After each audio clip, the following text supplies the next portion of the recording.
Hello, everybody. Sorry, I had an issue with my computer. I couldn't see myself. Anyway, we're going to be reading two books today. I'm doing a book for a much younger audience, which is The Wonky Donkey. This is one of my nephew's favorite stories. Um, and then I'm going to do the classic Pinocchio, which I really love. I'll wait for some people to come on in. Okay.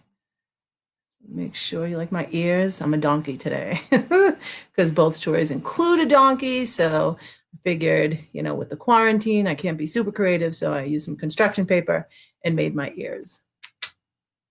To be creative. Okay.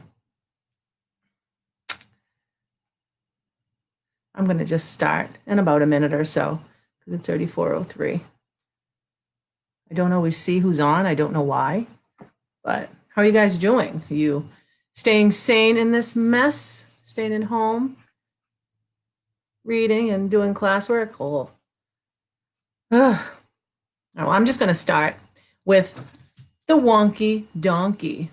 And I want to shout out to my friend Anne Kelly Salankis for sending me this on Amazon, which was really cute. Hi, Nadine. Go ahead. I had mentioned to her that I wanted to read this book, and then all of a sudden, I think it was the next day, I got it on Amazon. So thank you, Anne. My nephew loves this story. I don't know if you guys saw this on Facebook, the English lady reading it. It is hysterical. Oh my God. Hello, Holmes 302. You guys are the class of my favorite friend, Nadine. Nadine is one of my best peeps. I've known her forever. Oh my God. Hello. How many of there are there, Nadine? How many kids?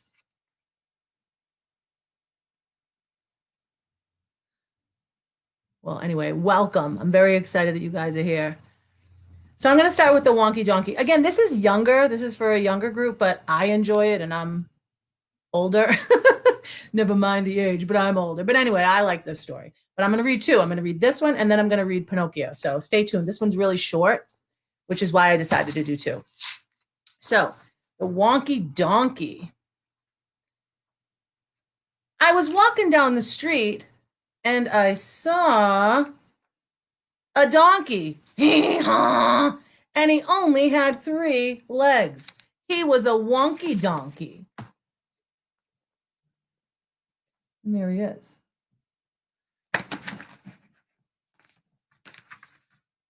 I was walking down the street and I saw a donkey.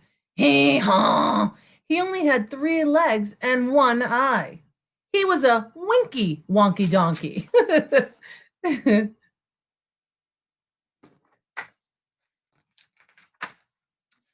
I was walking down the road and I saw a donkey. Hee haw! He only had three legs, one eye, and he liked to listen to country music. Yee-haw! He was a honky tonky winky wonky donkey. And there he is. Good stuff. 15 kids. Holy moly. Of course you're going to laugh. Hello. I was walking down the road and I saw a donkey. Hee-haw! He only had three legs, one eye. He liked to listen to country music, and he was quite tall and slim. He was a lanky, honky, tonky, winky, wonky donkey. And there he is. Isn't he funny? My nephew loves this story. I was walking down the road and I saw a donkey. Hee-haw! He only had three legs, one eye. He liked to listen to country music. He was quite tall and slim, and he smelled really, really bad. He was a stinky, dinky, lanky, honky, tonky, winky, wonky donkey. And there he is. Whoop.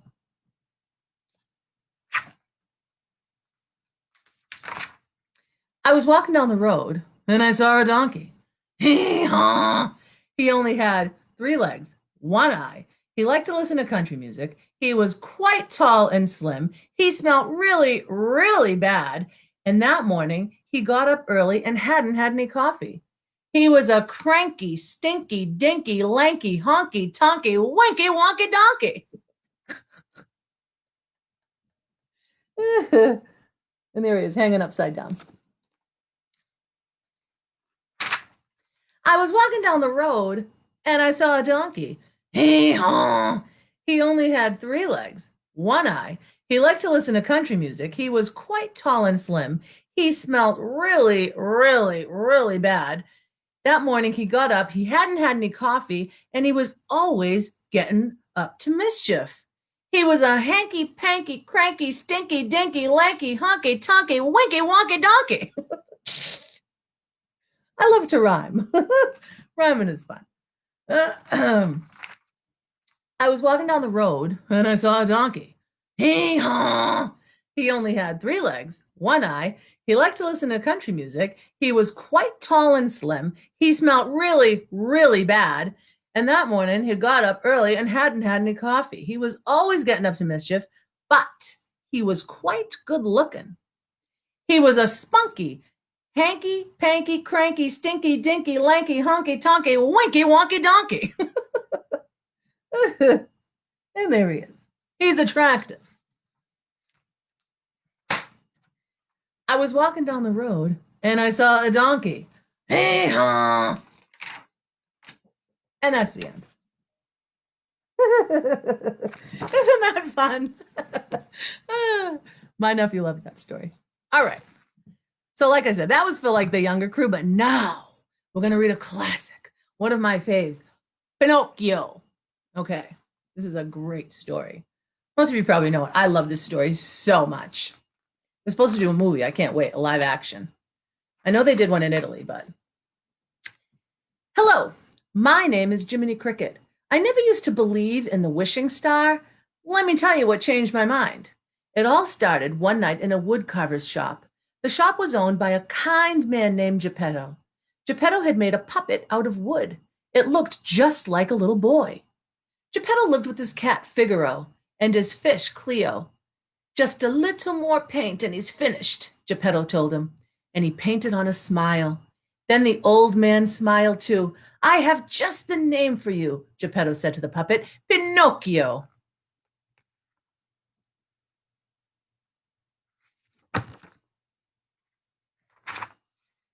Soon Geppetto was climbing into his warm bed.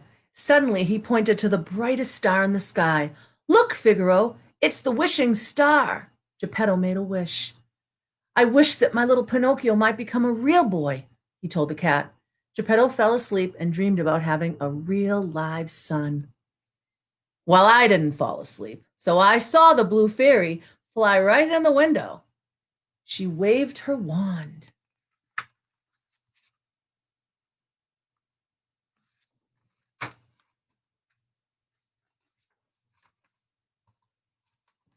And Pinocchio came to life.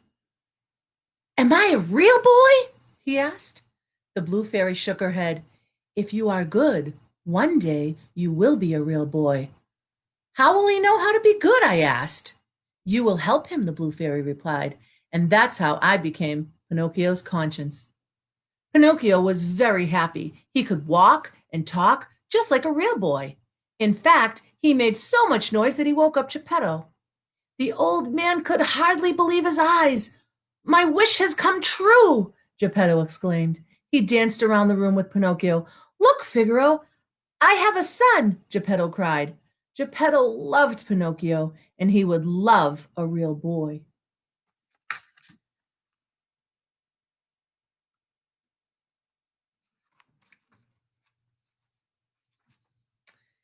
The next morning, Geppetto sent Pinocchio off to school. Pinocchio was very excited. He couldn't wait to learn like the real children. 2 rascals saw Pinocchio walking to school. One was a sly fox named Honest John. But Honest John was not honest at all. The other was a mean cat called Gideon. Honest John exclaimed, A puppet who moves without strings? We can make a fortune out of him. Gideon agreed.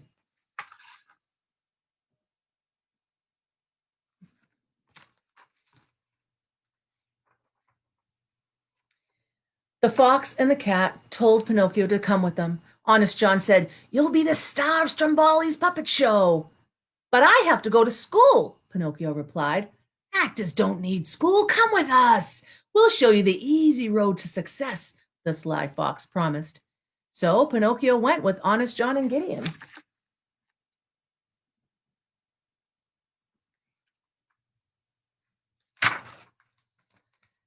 I spent the day looking for Pinocchio. I finally found him at Stromboli's puppet show. The show was just starting. Ladies and gentlemen, Stromboli announced, presenting the one and only puppet without strings. Pinocchio came onto the stage. He sang a funny song. He danced with other puppets. It was pretty exciting.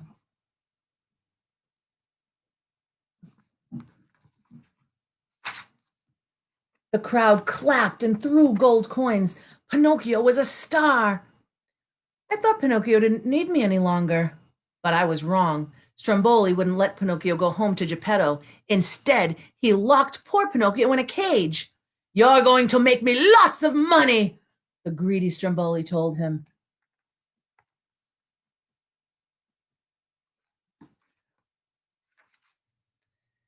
I saw Stromboli driving his wagon out of town, so I decided to say goodbye to Pinocchio. I found my friend in the cage. He was crying. He was sorry he hadn't gone to school, and he wanted to go home. I tried to set Pinocchio free, but I couldn't open the lock. It seemed hopeless.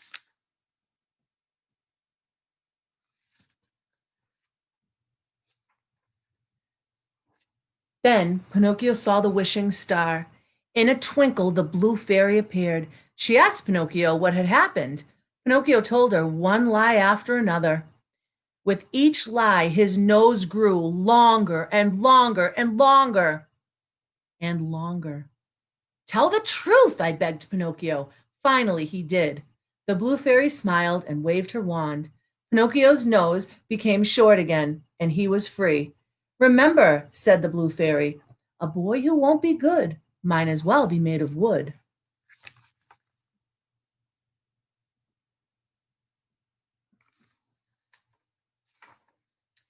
Meanwhile, Honest John and Gideon were in a tavern, and a fat coachman was there too. He showed them a sack full of gold. The coachman told Honest John, collect some bad boys who play hooky from school, and I'll give you this sack of gold. I have a coach leaving at midnight for a place called Pleasure Island. Just then, Pinocchio and I were racing home to Geppetto. I ran very fast. I didn't see Honest John stop Pinocchio until it was too late.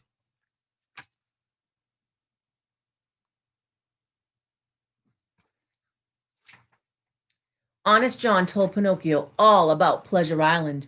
Boys there play all day and never have to go to school, the crafty fox said. That sounds like fun, Pinocchio agreed. Soon Pinocchio and a coach full of boys were headed for Pleasure Island. I thought Pinocchio might need my help, so I jumped on the back of the coach. We rode through the starry night. Then we sailed to Pleasure Island.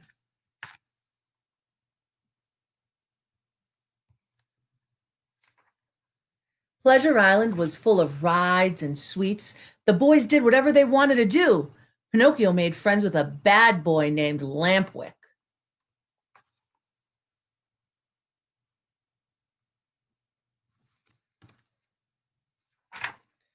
Lampwick smoked cigars. He showed Pinocchio how to play pool, but then something terrible happened.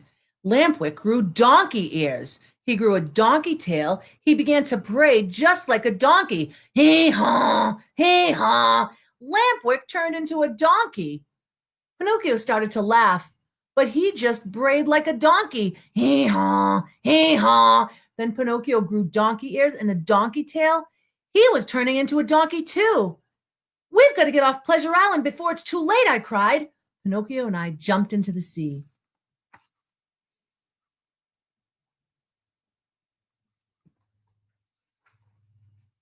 By the time we reached the shore, Pinocchio had stopped turning into a donkey, but he still had his long ears and tail. We ran to Geppetto's shop, but nobody was home. Pinocchio and I didn't know what to do. And then a letter floated down from the sky.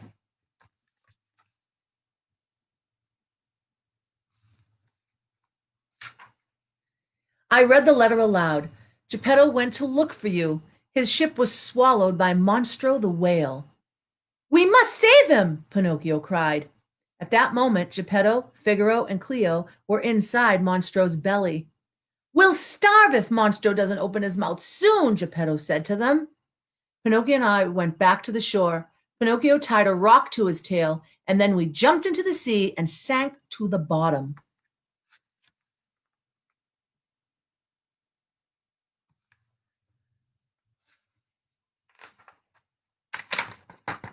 We looked all around. A school of fish swam nearby. We finally spotted Monstro. The giant whale was sleeping. He was sleeping.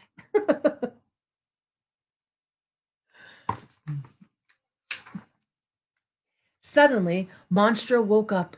He opened his huge mouth. Monstro swallowed all the fish. He swallowed Pinocchio and me too. Soon, Pinocchio and I were in Geppetto's boat. Geppetto cried, "My son! I thought I'd never see you again." Pinocchio hugged Geppetto. He promised he would never leave his father again.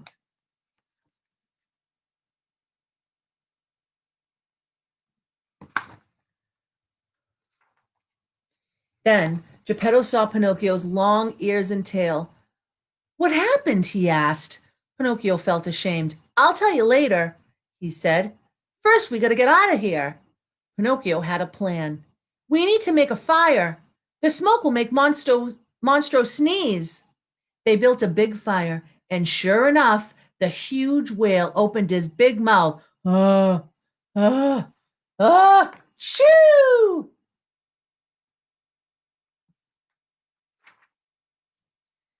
We were all blown out of Monstro's mouth. Geppetto was too weak to swim. "Save yourself," he told Pinocchio, but the little wooden boy would not leave his father. Pinocchio pulled Geppetto to shore. Geppetto woke up and found Pinocchio lying in the water. Pinocchio didn't move at all.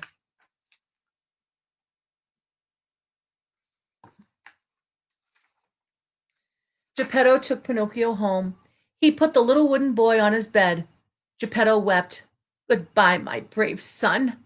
You gave your life to save me." Suddenly, a bright light shone around Pinocchio. His wooden limbs changed to real arms and legs. His eyes opened. Pinocchio was alive, and he was a real boy. Geppetto hugged Pinocchio. They danced all around the room. At last, Geppetto's wish had come true, which is what happens when you wish upon a star.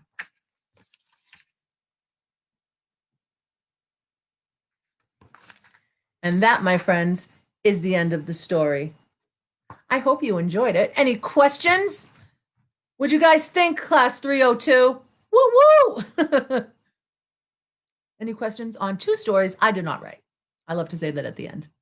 I like to give the people credit. So obviously, Walt Disney did Pinocchio. I forgot to say the authors. And the Wonky Donkey was words and music by Craig Smith, and it was illustrated by Katz Cowley. This is a great book for the younger crew. I really enjoy it. And rhyming is fun, and it's good for reading and sounding out and all that good stuff. So I hope you all enjoyed the stories. Next week, I found a bunch of Disney books, so I figure I'll do a different Disney one every week because I love Disney, and I think I have like all of them. And of course, I'll dress up because that's just fun for me. And I think it, throws the message across, which I really enjoy. So that's it, my friends. I will see you next Friday at 4 o'clock. Thank you for joining. Nadine, thanks for bringing your class in. You're the only one I can see. And then when I shut it off, I know I'll see a bunch more. So thank you, everybody, for joining in. I will announce later in the middle of the week what story I'll be doing. I'm not sure which one yet, but it'll probably most definitely be Disney. I love Disney. And that's it. So I hope you stay safe and continue working, kiddos, and reading and doing all that good stuff. And I will see you next time. Bye. Thanks for coming, everybody.